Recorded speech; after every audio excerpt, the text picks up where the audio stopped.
प्रिय दर्शकगण, सादर नमस्ते।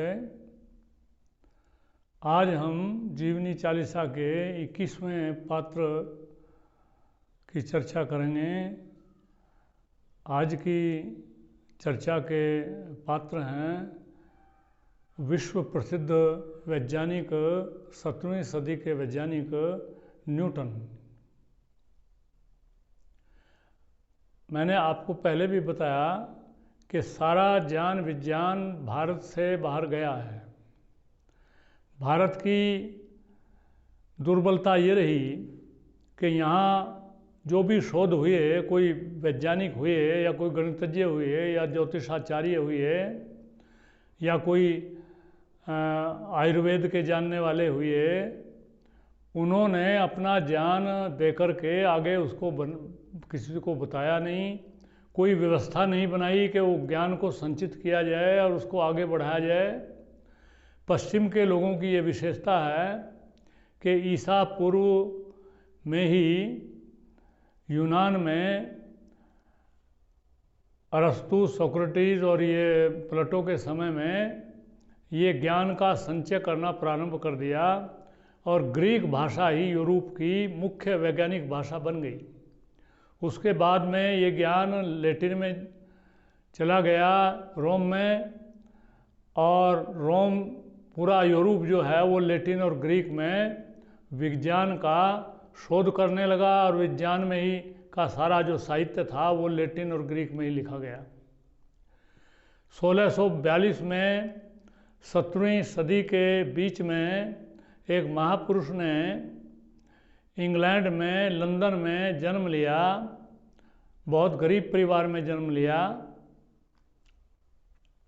प्रतिभा उनमें प्रारंभ से ही थी। वो चांद सितारों को देखते रहते थे, सोचते रहते थे।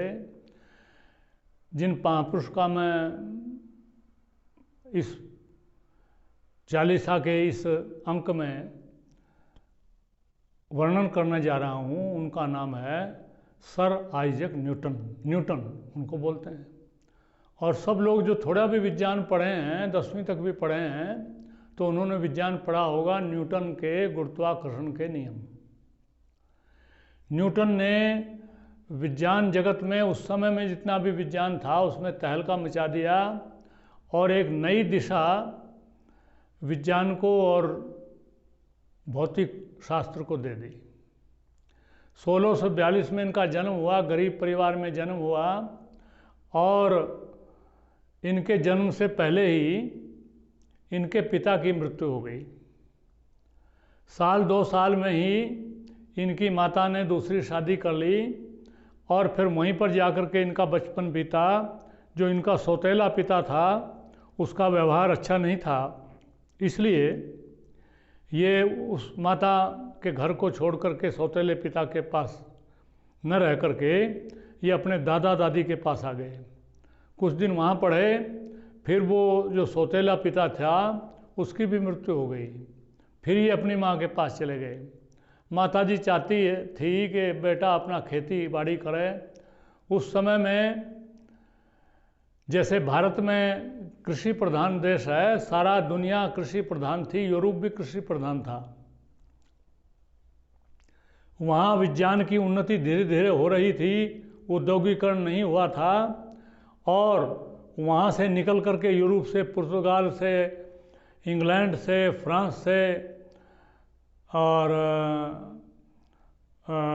हॉलैंड से, वहाँ से निकल करके लोग बाहर दुनिया में अमेरिका की तरफ, एशिया की तरफ, दक्षिण अमेरिका की तरफ समुद्री जहाज में जा रहे थे और धीरे धीरे व्यापार को अपने बढ़ा रहे थे। आप देखते हैं कि 16वीं 17वीं सदी में ही यहाँ पर अंग्रेज आ गए और उन्होंने धीरे धीरे अपना व्यापार शुरू कर लिया और धीरे धीरे कब्जा कर लिया। भारत पर नहीं, पूरी दुनिया पर कर लिया। कहते हैं अंग्रेज़ों का राज में सूरज नहीं छिपता था। तो न्यूटन ऐसे समय में पैदा हुए जब यूरोप एक नई क्रांति की तरफ बढ़ रहा था। तो न्यूटन ने गुरुत्वाकर्षण के सिद्धांत दिए। ट्रिनिटी कॉलेज ऑफ कैम्ब्रिज में वो पढ़े और वहाँ से उन्होंने ग्रेजुएशन किया। उस समय में इंग्लैंड में, यूरोप में कॉलेज और यूनिवर्सिटी बनने प्रारंभ हो गए थे। कैम्ब्रिज में कॉलेज बन गया था, फिर वो यूनिवर्सिटी बन गई। तो इन्होंने पहली जो पुस्तक लिखी वो प्रिंसिपिया लिखी। प्रिंसिपिया में लॉज ऑफ मोशन दिए इन्होंने, लॉ ऑफ ग्रेविटेशन दिया, और वो लैटिन में लिखी, क्योंकि उस समय में सारा जो साहित्य था ज्ञान विज्ञान का वो ग्रीक और लैटिन में था। लेकिन उस प्रिंसिपिया को लिखने से पूरे विश्व में विज्ञान जगत में इनकी इतनी प्रसिद्धि हो गई कि इन्होंने दूसरी जो पुस्तक लिखी ऑप्टिक्स, उसमें इनको इनके अंदर राष्ट्रवाद जाग गया और अपनी भाषा के प्रति प्रेम जाग गया। तो वो पुस्तक जो ऑप्टिक्स लिखी इन्होंने वो अंग्रेजी में लिखी, और उस ऑप्टिक्स को पढ़ने के लिए दुनिया के लोगों ने अंग्रेजी भाषा को सीखना प्रारंभ कर दिया। इससे हमें भारत के लोगों को समझना चाहिए, भारत आज उस स्थान पर है जिस स्थान में आज से 400 साल पहले इंग्लैंड था। अब भारत नई दिशा पकड़ रहा है। ये शोध के क्षेत्र में, रिसर्च और डेवलपमेंट के क्षेत्र में अब आगे बढ़ते जा रहा है। यहाँ पर जो रिसर्च हो उसमें यदि अपनी स्वदेशी भाषाओं में होंगी, पहले तो हम अंग्रेजी भाषा के माध्यम से, विदेशी माध्यम के भाषा के माध्यम से अपना न्यूटन जैसा स्थान बनाए, कोई महापुरुष ऐसे पैदा हो, और उसके बाद फिर अपनी भाषा में भी वो साहित्य लिखेंगे, तो उसको भी लोगों को पढ़ना पड़ेगा ज्ञान विज्ञान को सीखने के लिए, समझने के लिए।